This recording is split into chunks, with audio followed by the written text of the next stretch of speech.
دا په لوګر لوړو زده کړو مؤسسه کې د یو لوی جامع جومات، عامه کتابتون او یو شنه پارک د بنسټ ډبرې ایښودنې مراسم دي چې د لوګر د ځایي مسؤلینو تر څنګ پکې د کورنیو چارو وزارت تامیناتي مرستیال، لوړو زده کړو وزارت استازي، ملي سوداګرو، د لوګر جهادي مشرانو او سلګونه تنو زده کړیالانو ګډون کړی و.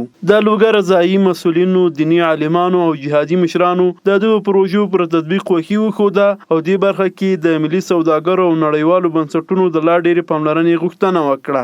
نو دلته له یو لوی مشکل او ستونزې سره مخ وو.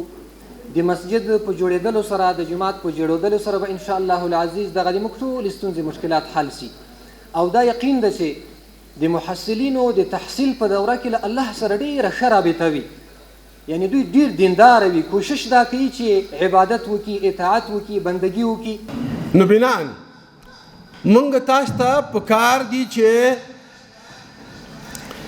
خپل وس لکه څنګه چې حاجي صاحب وکړو همداسې د اجتماعیت لپاره مصرف کو، ټولنیز اهداف او خدمات مخ ته بوځو.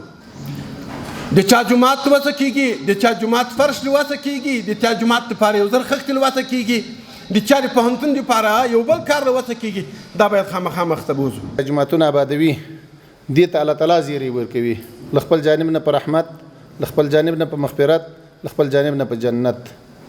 الله دې دې مستاق هغه څوک چې جوړوي او چا چې شرکت پکې کړی څوک په خوشاله کېږي، الله دې دې مستاق وګرځوي.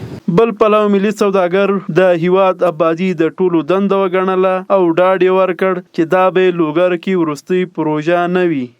خو راځئ له خبرو تېرېږو. تر ټولو مهمه خبره زه ملګرو ته چې عمل ده.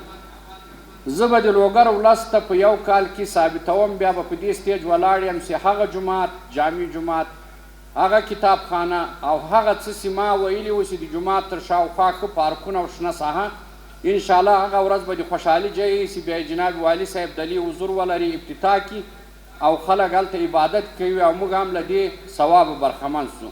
لوګر لوړو زده کړو مؤسسه کې دا درې سترې پروژې چې د یو لوی جومات، عامه کتابتون او شنې ساحې جوړول پکې شامل دي. د ملي سوداګر حاجي میرزا کټوازي په مالي ملاتړ د یو کال په موده کې جوړیږي.